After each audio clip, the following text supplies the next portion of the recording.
Hi, Assalamualaikum. My name is Maisarah binti Hishamrul. My part is task 1, which is convolution of one-dimensional signal. The first code is the voice signal code. This code contains the sampling frequency of 44.1 kHz, and the recording duration is 11 seconds. This code will use the 16-byte audio and mono channel, which refers to one channel audio only.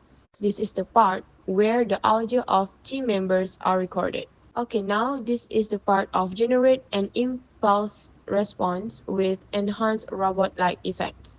Assuming the common sampling rate is 44.1 kHz, I apply the band pass filter to emphasize mid frequencies. Also, more noise are added to simulate a mechanical sound. This is where the 5 Hz low frequency and sine wave modulation were set. There are also 0.01 second delay for the chorus effect and the mix level of it. The modified impulse response were saved as impulse response robot enhanced.wav. Graphs were also plotted as enhanced robot-like impulse response, and the late voice signal and this modified impulse response were loaded in it. The sampling rates were checked if it's matched, and here where the convolution performed, the output signal normalized, and the convolution output were saved. The output signal were plotted as enhanced robot-like convolve signal. These are the codes for the original voice signal, enhanced impulse response, and enhanced robot-like convolve signal played. Last but not least, these codes to plot all the signals together and how the signals looks like.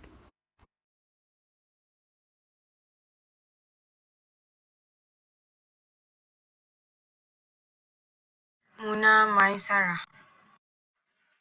Muhammad Saiful Hanif. Ahmad Zakwan. Muhammad Aidid.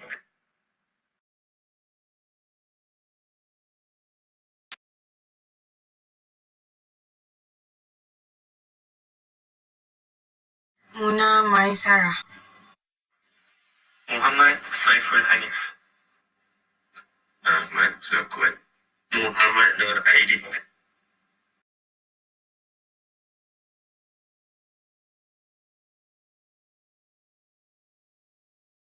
The problem encountered during the process are the noise in recordings, which caused by background noise make the voice signal unclear.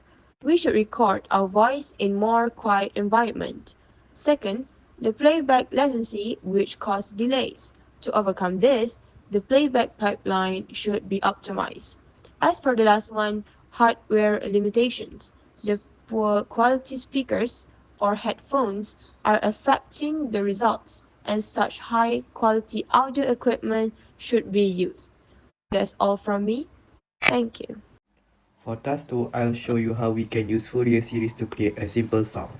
We'll use MATLAB to manipulate harmonics and sinusoidal signals to generate 10-second soundscape. So the title for this task is Fourier series in music, a Billie Eilish inspired song. So this is the main parameter for the song.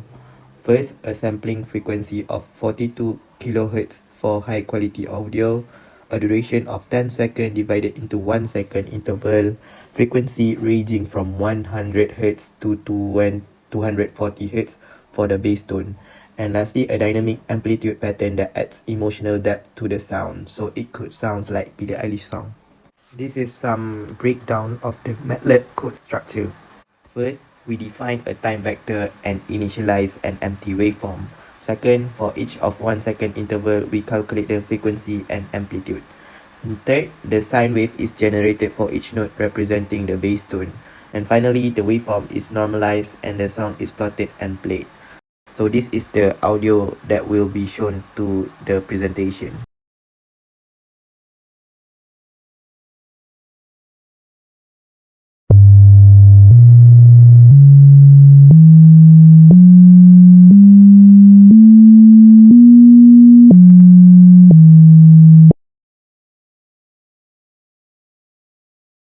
Hi, Assalamualaikum. My name is Ahmad Zakwan.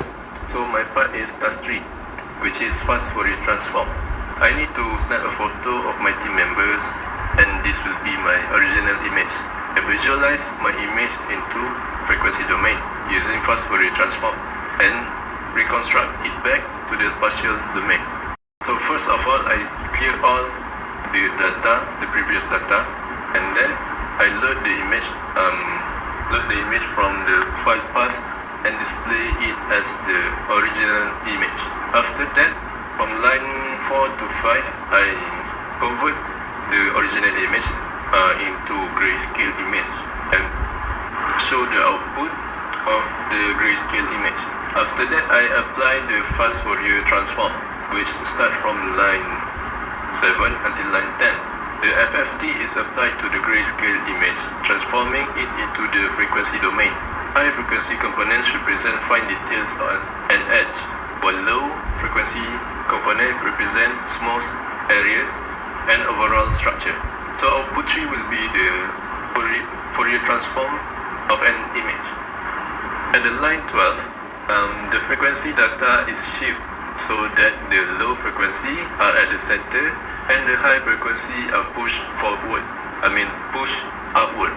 This make it easier to interpret the frequency spectrum. And the output 4 will be figure 4, centered Fourier transform of image. On line 15 and 16, I applied the log transform to enhance visibility of lower magnitude values. Without the log transformation, the high intensity values dominate, making smaller values hard to observe. So output 5 will be the log transform image. And next I need to reconstruct the image back to the spatial domain. So that will be the line 18 until line 20. The center frequency spectrum is shift back using a FFT shift. The inverse FFT is applied to reconstruct the image back to spatial domain. The reconstructed image should match the original grayscale image. So the output 6 or figure 6 will be the reconstructed image. So this is the result of the code which display the 6 image starting from the original image, grayscale, Fourier transform of an image, center Fourier transform of image, log transform image, and lastly reconstructed image. That's all for me. Thank you. Hi, Assalamualaikum. My name is Saiful Hanif bin Suhaimi. Now I will be present my part in task 4, which is convolution of two-dimensional signal. In task 4, I have to create a blurred version of your original image using a Gaussian kernel. Observe the changes in the output image as you vary the standard deviation value. Compare at least 4 output images with different standard deviation. Then I will have to detect the edges of your original image using the Laplacian of Gaussian kernel. And then lastly, I have to observe the changes in the output image as you vary the standard deviation value. Compare at least 4 output images with different standard deviations. Our first step is loading the image into MATLAB. This script reads the image, convert it to grayscale if it's in color, and displays it. Grayscale simplifies further processing since we only deal with intensity values. On this side, you can see the displayed original for reference. To apply Gaussian blur, we need to define the standard deviation values for the Gaussian function. In this case, we use sigma x value equal to 1, 4, 8, and 12, and also for sigma y values 1, 4, 8, and 12. These values allow us to independently control the spread of the blur among the x and y directions. They serve as the foundation for creating the 2D Gaussian filter. Next, we create a 2D Gaussian filter. The filter size is dynamically calculated based on the standard deviation values using this following formula: filter size x and filter size y. This ensures the filter adequately captures the Gaussian distribution. The Gaussian function is then applied to the grid, normalized, and prepared for image filtering. Using the Gaussian filter, we apply the blur to the original image. The image is processed and displayed for different sigma values. Smaller sigma values retain more details, while larger ones result in a smoother, more blurred image. The results are displayed side by side for comparison. Okay, next, we move to Laplacian of Gaussian. To highlight edges, we use the Laplacian of Gaussian filter. This filter combines the Gaussian blur with the edge detection capabilities of the Laplacian operator.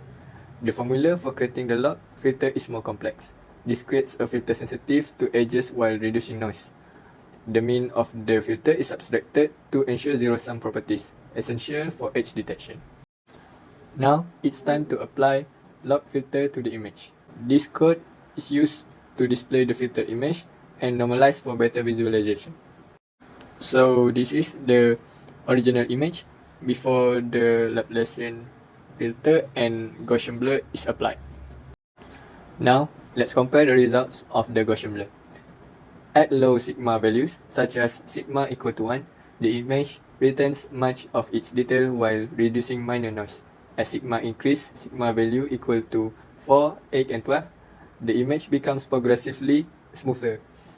Fine details are lost and the structure appears softer, making it effective for noise reduction but less suitable for preserving edges. And finally, we move to the result of the Laplacian of Gaussian filter. At low sigma values, the filter highlights small-scale edges with sharp precision, but minor noise may still be visible. At medium sigma values, prominent edges are well defined, while smaller noise and less significant details are reduced. At high sigma values, the filter focuses on large-scale structures, emphasizing major boundaries while ignoring finer details. This makes it highly useful for edge detection and feature extraction.